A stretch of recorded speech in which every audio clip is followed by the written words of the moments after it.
2024ರ ಲೋಕಸಭಾ ಚುನಾವಣೆಗೆ ರಾಜ್ಯ ಕಾಂಗ್ರೆಸ್ ಘಟಕ ಎಲ್ಲಾ ರೀತಿಯ ತಯಾರಿಯನ್ನ ಆರಂಭಿಸ್ತಾ ಇದೆ. ಇದರ ನಡುವೆ ಈಗ ರಾಜ್ಯ ಕಾಂಗ್ರೆಸ್ನಲ್ಲಿ ಅಸಮಾಧಾನದ ಹೊಗೆ ಆಡ್ತಾ ಇದೆ.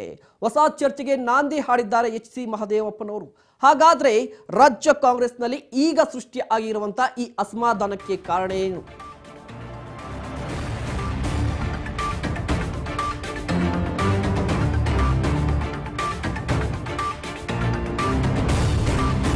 ಹೊಸ ಚರ್ಚೆಗೆ ನಾಂದಿ ಆಡಿದ್ದಾರೆ ಎಚ್.ಸಿ. ಮಹದೇವಪ್ಪ. ರಾಜ್ಯ ಕಾಂಗ್ರೆಸ್ನಲ್ಲಿ ಅಸಮಾಧಾನದ ಹೊಗೆ.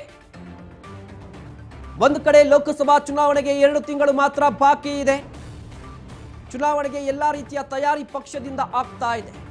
ಇದರ ನಡುವೆ ಹೊಸ ಚರ್ಚೆಗೆ ನಾಂದಿ ಆಡಿದ್ದಾರೆ ಎಚ್.ಸಿ. ಮಹದೇವಪ್ಪನವರು. ಎಚ್.ಸಿ. ಮಹದೇವಪ್ಪನವರು ಕೊಟ್ಟಂತ ಒಂದೇ ಒಂದು ಹೇಳಿಕೆ ರಾಜ್ಯ ಕಾಂಗ್ರೆಸ್ನಲ್ಲಿ ಮಿಂಚಿನ ಸಂಚಲನವನ್ನ ಸೃಷ್ಟಿ ಮಾಡಿದೆ.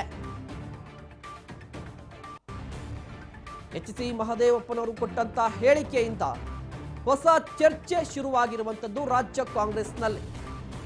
ಡಿಕೆಶಿ ನಂಬರ್ 1 ಕ್ಯಾಂಡಿಡೇಟ್ ಎಂದಿದ್ಯಾಕೆ? ಈ ಪ್ರಶ್ನೆ ಶುರುವಾಗುತ್ತೆ. ಎಚ್.ಸಿ. ಮಹದೇವಪ್ಪನವರು ಕೊಟ್ಟಂತ ಹೇಳಿಕೆ ಬೆನ್ನಲ್ಲೇ ಡಿಕೆಶಿ ವಿರುದ್ಧ ತಿರುಗಿ ಬಿದ್ರಾ ಸಿದ್ದು ಆಪ್ತ ಮಿತ್ರ.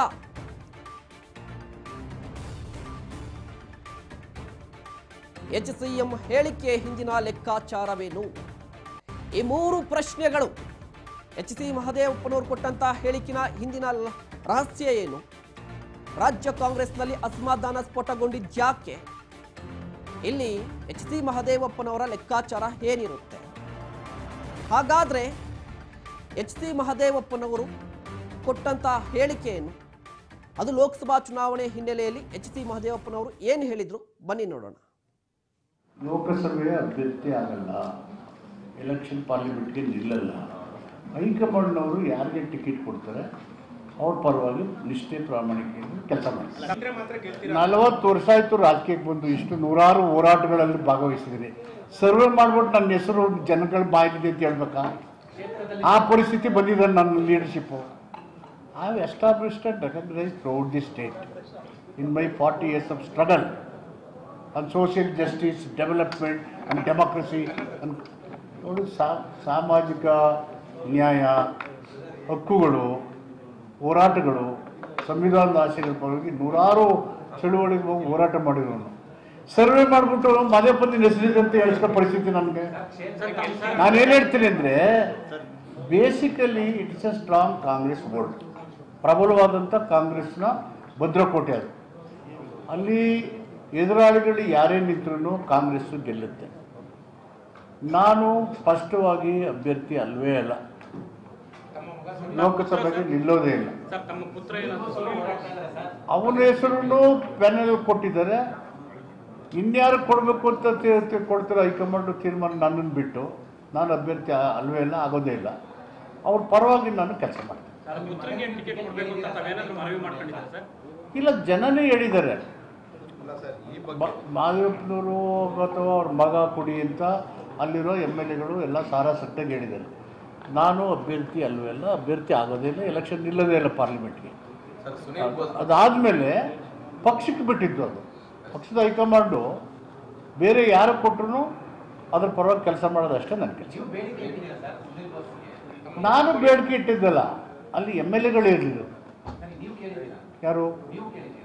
ನಾನು ಇದುವರೆಗೂ ನನ್ನನ್ನು ಹೈಕಮಾಂಡ್ ಕೇಳಿ ಮಾತಾಡಿಲ್ಲ. ನಿಮ್ಮ ಮಗನಿಗೆ ಟಿಕೆಟ್ ಬೇಕಂತ. ನನ್ನ ಮಗ ಅಂದರೆ ಮಗ ಅಂತಲ್ಲ, ಈಸ್ ಎ ಕಾಂಗ್ರೆಸ್ ವರ್ಕರ್. ನಿರಂತರವಾಗಿ 3 ಸಾರಿಯಿಂದ ಅವ್ನಿಗೆ ಅಸೆಂಬ್ಲಿ ಟಿಕೆಟ್ ಸಿಗ್ತೀನಿ, ಆದ್ರೂ ಬೇಜಾರು ಮಾಡ್ಕೊಂಡು ಕೆಲಸ ಮಾಡ್ತಾರೆ. ನಾನು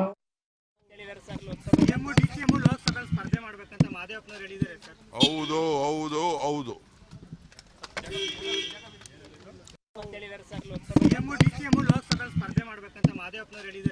ಹೌದು ಹೌದು ಹೌದು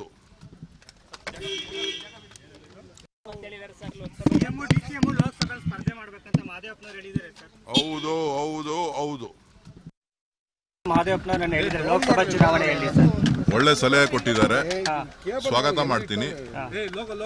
ಅದನ್ನ ಪಕ್ಷದ ಹೈಕಮಾಂಡ್ ತೀರ್ಮಾನ ಮಾಡ್ತದೆ. ಮಹದೇವಪ್ಪನವರು ಹೇಳಿದ್ದಾರೆ ಲೋಕಸಭಾ ಚುನಾವಣೆಯಲ್ಲಿ ಸರ್. ಒಳ್ಳೆ ಸಲಹೆ ಕೊಟ್ಟಿದ್ದಾರೆ, ಸ್ವಾಗತ ಮಾಡ್ತೀನಿ. ಅದನ್ನ ಪಕ್ಷದ ಹೈಕಮಾಂಡ್ ತೀರ್ಮಾನ ಮಾಡ್ತದೆ. ಮಹದೇವಪ್ಪನವರು ಹೇಳಿದ್ದಾರೆ ಲೋಕಸಭಾ ಎಚ್ ಸಿ ಮಹದೇವಪ್ಪನವರು ಲೋಕಸಭಾ ಚುನಾವಣೆಗೆ ಸಂಬಂಧಪಟ್ಟಂತೆ ಒಂದು ಹೇಳಿಕೆಯನ್ನ ಕೊಟ್ಟರು. ಕೇವಲ ಸಚಿವರು ಮಾತ್ರ ಅಲ್ಲ, ಸ್ಪರ್ಧೆ ಮಾಡೋದಾದ್ರೆ ಮುಖ್ಯಮಂತ್ರಿಗಳು ಹಾಗೆ ಉಪಮುಖ್ಯಮಂತ್ರಿಗಳು ಕೂಡ ಸ್ಪರ್ಧೆ ಮಾಡಲಿ. ಈ ಒಂದು ಹೇಳಿಕೆ ರಾಜ್ಯ ಕಾಂಗ್ರೆಸ್ನಲ್ಲಿ ಒಂದಿಷ್ಟು ಚರ್ಚೆಗೆ ಗ್ರಾಸವಾಗ್ತಾ ಇರುವಂಥದ್ದು. ಪ್ರಮುಖವಾಗಿ DKಶಿ ನಂಬರ್ 1 ಕ್ಯಾಂಡಿಡೇಟ್ ಅಂತ ಹೇಳಿದ್ರಲ್ಲ, ಇದು ಸಾಕಷ್ಟು ಚರ್ಚೆಗೆ ಗ್ರಾಸವಾಗ್ತಾ ಇದೆ. ಹಾಗಾದ್ರೆ ಎಚ್ ಸಿ ಮಹದೇವಪ್ಪನವರು ಈ ರೀತಿಯ ಹೇಳಿಕೆ ಕೊಟ್ಟಿದ್ಯಾಕೆ ಈ ಪ್ರಶ್ನೆ. ಇದರ ಜೊತೆಗೆ DK ಶಿವಕುಮಾರ್ ಅವರ ವಿರುದ್ಧ ತಿರುಗಿ ಬಿದ್ದಿದ್ದಾರಾ ಎಚ್ ಸಿ ಮಹದೇವಪ್ಪನವರು, ಹಾಗೆ ಸಿದ್ದರಾಮಯ್ಯನವರ ಆಪ್ತ ವಲಯ, ಈ ಪ್ರಶ್ನೆ ಕೂಡ ಮೂಡ್ತಾ ಇರುವಂಥದ್ದು. ಯಾವೆಲ್ಲ ಲೆಕ್ಕಾಚಾರಗಳನ್ನು ಹಾಕೊಂಡು ಎಚ್ ಸಿ ಮಹದೇವಪ್ಪನವರು ಈ ಒಂದು ಹೇಳಿಕೆಯನ್ನ ಕೊಟ್ಟರು, ಈ 3 ಪ್ರಶ್ನೆಗಳು ಬಂದಿರುವಂಥದ್ದು ಈಗ. ಯಾಕಂದ್ರೆ ಲೋಕಸಭಾ ಚುನಾವಣೆಗೆ ಈಗಾಗಲೇ ತಯಾರಿಯನ್ನ ಮಾಡ್ಕೊಂಡಿರುವಂಥ ಕಾಂಗ್ರೆಸ್ನಲ್ಲಿ ಒಂದು ಲೆಕ್ಕಾಚಾರ ಇತ್ತು. ಅದೇನೆಂದ್ರೆ ಸಚಿವರು ಸ್ಪರ್ಧೆ ಮಾಡಬೇಕು ಅನ್ನೋದ್ರ ಬಗ್ಗೆ ಖುದ್ದಾಗಿ DCM DK ಶಿವಕುಮಾರ್ ಅವರು ಕೂಡ ಒಂದು ಪ್ರಸ್ತಾಪವನ್ನ ಮುಂದೆ ಇಟ್ಟಿದ್ರು. ಈ ಬಾರಿ ಲೋಕಸಭಾ ಚುನಾವಣೆ ಬರ್ತಾ ಇದೆ, ಇಲ್ಲಿ ರಾಜ್ಯದಿಂದ ಹೆಚ್ಚಿನ ಸ್ಥಾನದಲ್ಲಿ ಕಾಂಗ್ರೆಸ್ ಗೆಲ್ಲಬೇಕು ಅಂದ್ರೆ ಸಚಿವರು ಸ್ಪರ್ಧೆ ಮಾಡಬೇಕು ಅಂತ. ಅದಕ್ಕೆ ಟ್ವಿಸ್ಟ್ ಅನ್ನ ಕೊಟ್ಟಿದ್ದಾರೆ. ಇದು ಸಣ್ಣ ಪುಟ್ಟ ಟ್ವಿಸ್ಟ್ ಅಂತೂ ಅಲ್ವೇ ಅಲ್ಲ, ಅದು ಬಿಗ್ ಟ್ವಿಸ್ಟ್ ಅನ್ನ ಕೊಟ್ಟಿರುವಂಥದ್ದು. ಆ ಟ್ವಿಸ್ಟ್ ಏನಂದ್ರೆ, ಸ್ಪರ್ಧೆ ಮಾಡೋದಾದ್ರೆ ಉಪಮುಖ್ಯಮಂತ್ರಿಗಳು ಕೂಡ ಸ್ಪರ್ಧೆ ಮಾಡಲಿ, ಈ ರೀತಿಯಾಗಿ ಟ್ವಿಸ್ಟ್ ಅನ್ನ ಕೊಟ್ಟಿರುವಂಥದ್ದು. ಯಾಕಂದ್ರೆ ಈ ಬಾರಿಯ ಕಾಂಗ್ರೆಸ್ನ ಟಾರ್ಗೆಟ್ ಇರುವಂಥದ್ದು 20, ರಾಜ್ಯದಲ್ಲಿ ಅಟ್ಲೀಸ್ಟ್ 20 ಲೋಕಸಭಾ ಕ್ಷೇತ್ರವನ್ನ ಗೆಲ್ಲಬೇಕು ಅಂತ. ಈ ಲೋಕಸಭಾ ಕ್ಷೇತ್ರಗಳ ಪೈಕಿ ಮಿನಿಮಮ್ 10 ಸಚಿವರು ಸ್ಪರ್ಧೆ ಮಾಡಿದ್ರೆ ಗೆಲ್ಲೋದಕ್ಕೆ ಈಸಿ ಆಗುತ್ತೆ ಕಾಂಗ್ರೆಸ್ಗೆ ಅಂತ ಹೇಳಿ DK ಶಿವಕುಮಾರ್ ಅವರು ಮೊದಲಿಂದ ಕೂಡ ಒಂದು ಪ್ರಸ್ತಾಪವನ್ನ ಮುಂದೆ ಇಡ್ತಾ ಇರುವಂಥದ್ದು. ಇದರ ನಡುವೆ ಎಲೆಕ್ಷನ್ ನಲ್ಲಿ ಸ್ಪರ್ಧಿಸಲು DKಶಿ ಅವರೇ ಪ್ರಬಲ ಅಭ್ಯರ್ಥಿ. ಯಾಕಂದ್ರೆ ಇಲ್ಲಿ ಇದೆಯಲ್ವಾ, ಪ್ರಬಲ ಅಭ್ಯರ್ಥಿ ಅನ್ನೋ ವರ್ಡ್ ಇದೆಯಲ್ವಾ, ಇದು ಯಾಕೆ ಪ್ರಸ್ತಾಪವನ್ನ ಮಾಡಿದ್ದಾರೆ ಅಂದ್ರೆ, DK ಶಿವಕುಮಾರ್ ಅವರು ಕೂಡ ಒಂದು ಹೇಳಿಕೆಯನ್ನ ಕೊಟ್ಟಿದ್ರು. ಸಚಿವರು ಸ್ಪರ್ಧೆ ಮಾಡಿದ್ರೆ, ಪ್ರಬಲ ಸಚಿವರು ಸ್ಪರ್ಧೆ ಮಾಡಿದ್ರೆ ಎಲೆಕ್ಷನ್ ಅಲ್ಲಿ ಗೆಲ್ಲಬಹುದು ಅಂತ. ಅದೇ ಕಾರಣಕ್ಕಾಗಿ ಈಗ DK ಶಿವಕುಮಾರ್ ಅವರಿಗೆ ಟಾಂಟ್ ಮಾಡಲಿಕ್ಕೆ ಅಥವಾ ಅವರಿಗೆ ಚೆಕ್ಮೇಟ್ ಇಡೋದಕ್ಕೆ ಎಚ್ ಸಿ ಮಹದೇವಪ್ಪನವರು ಕೂಡ DK ಶಿವಕುಮಾರ್ ಅವರು ಕೂಡ ಪ್ರಬಲರು, ಅವರು ಕೂಡ ಸ್ಪರ್ಧೆ ಮಾಡಲಿ, ಈ ಹೇಳಿಕೆಯನ್ನ ಕೊಟ್ಟಿರುವಂಥದ್ದು. ಒಂದು ರೀತಿಯಾಗಿ ಎಚ್ ಸಿ ಮಹದೇವಪ್ಪನವರ ಈ ಹೇಳಿಕೆ ರಾಜ್ಯ ಕಾಂಗ್ರೆಸ್ನಲ್ಲಿ ಒಂದಿಷ್ಟು ಸಂಚಲನಕ್ಕೆ ಕಾರಣವಾಗ್ತಾ ಇರುವಂಥದ್ದು. ಯಾಕಂದ್ರೆ ಇಲ್ಲಿಯವರೆಗೂ ಕೂಡ DK ಶಿವಕುಮಾರ್ ಅವರು ಹಾಗೆ ಸಚಿವರ ನಡುವೆ ಒಂದಿಷ್ಟು ಮುಸ್ಕಿನ ಗುದ್ದಾಟ ನಡೀತಿತ್ತು. ಆ ಗುದ್ದಾಟ ಈಗ ಬಹಿರಂಗವಾಗಿರುವಂಥದ್ದು. ಲೋಕಸಭಾ ಎಲೆಕ್ಷನ್ ಅಲ್ಲಿ ಸಚಿವರ ಸ್ಪರ್ಧೆಗೆ DK ಶಿವಕುಮಾರ್ ಅವರು ಪದೇ ಪದೇ ಒತ್ತಾಯವನ್ನ ಮಾಡ್ತಾ ಇದ್ರು. ಹೈಕಮಾಂಡ್ ಮುಖೇನ ಒತ್ತಡವನ್ನ ಹೇರ್ತಾ ಇದ್ರು. ಜೊತೆಗೆ ರಾಜ್ಯ ಕಾಂಗ್ರೆಸ್ ಉಸ್ತುವಾರಿ ಆಗಿರುವಂತಹ ರಣದೀಪ್ ಸಿಂಗ್ ಸುರ್ಜೇವಾಲಾ ಅವರು ಕೂಡ ಈ ವಿಚಾರದಲ್ಲಿ DK ಶಿವಕುಮಾರ್ ಪರವಾಗಿ ನಿಂತಿದ್ರು. ಇದೇ ಕಾರಣಕ್ಕಾಗಿ ಸುರ್ಜೇವಾಲಾ ಅವರನ್ನ ಈಗ ಟಾರ್ಗೆಟ್ ಮಾಡ್ತಾ ಇದ್ರು. ಅವರನ್ನ ರಾಜ್ಯದಿಂದ ಅಂದ್ರೆ ರಾಜ್ಯ ಕಾಂಗ್ರೆಸ್ ಉಸ್ತುವಾರಿ ಸ್ಥಾನದಿಂದ ಕೆಳಗಿಳಿಸಬೇಕು ಅಂತ ಒಂದಿಷ್ಟು ಪ್ರಯತ್ನ ಕೂಡ ನಡೀತಿತ್ತು.